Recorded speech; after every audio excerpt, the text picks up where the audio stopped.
wanda kuke son in rayuwa to in ga dan durun uwar da zai sani in rayuwa yanda yake son in rayuwa. Zama celebrity masifa ne, ba alkhairi bane.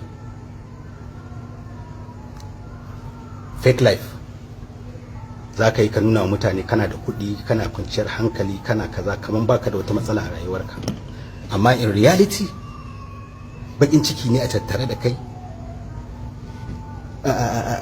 abubuwa da dama, amma ba za ka iya nunawa ba saboda kana gudun wai kar a ce ka kasa, ka je ka sai abin da sai ka yi rance ma za ka siya dan duniya ta ce kana da kuɗi.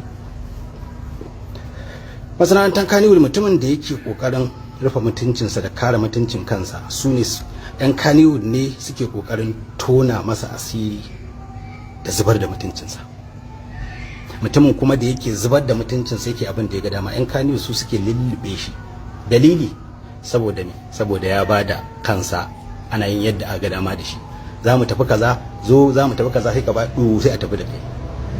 Za a yi kaza, a ni 500 nake karba, a gaskiya ka 100 ne da mu, gaskiya ka kama na kaza, na karba. Mutumin kirki ne ai. In ka je bai fi karbi 50 ko 100 ba zai maka aikin ka, mutumin kirki ne. Idan ka zo da tsalin ma ba naka ba, wanda addinin musulunci ya zo da shi kafin kai business ɗinka, ka zo da shi ka ce sai an baka kaza, sai an yi kaza, sai an yi kaza, kai ne mutumin banza saboda ka san kanka, ka san tsarinka, ka san dukkanin abubuwan da ya kamata ka yi wa kanka bayan ka zama wani a duniya. To duk wannan maganganun da nake ina yin su ne akan yan Kannywood, amma fa duk wanda ya tsargu a waje da shi nake yi. Na gaya muku na kuna yanzu wallahi, na yi nisa ban jin kira. Idan kana neman cincirin da mayaudara, mahassada, betrayers, masu kyashi, yan hassada, shigo Kannywood. Amma fa ba duka ba, ba duka ba. Akwai mutanen kirki sosai a cikin masana'antar Kannywood. Wanda kuke son in rayuwa to in ga dan durun uwar da zai sani in rayuwa yanda yake son in rayuwa. Zama celebrity masifa ne, ba alkhairi bane.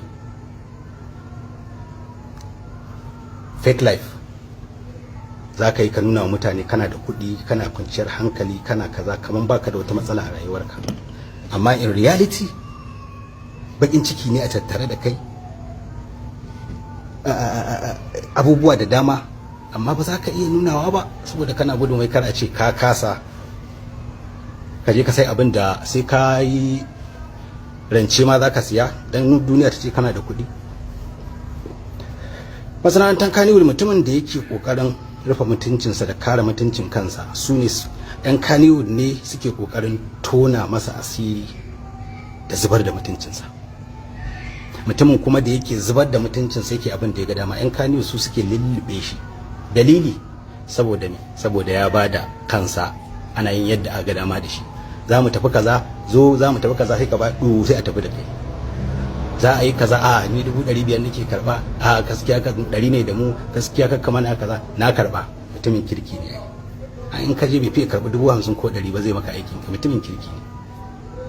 Idan ka zo da tsalin ma ba naka ba, wanda addinin musulunci ya zo da shi kafin kai business ɗinka, ka zo da shi ka ce sai an baka kaza, sai an yi kaza, sai an yi kaza, kai ne mutumin banza saboda ka san kanka, ka san tsarinka, ka san dukkanin abubuwan da ya kamata ka yi wa kanka bayan ka zama wani a duniya.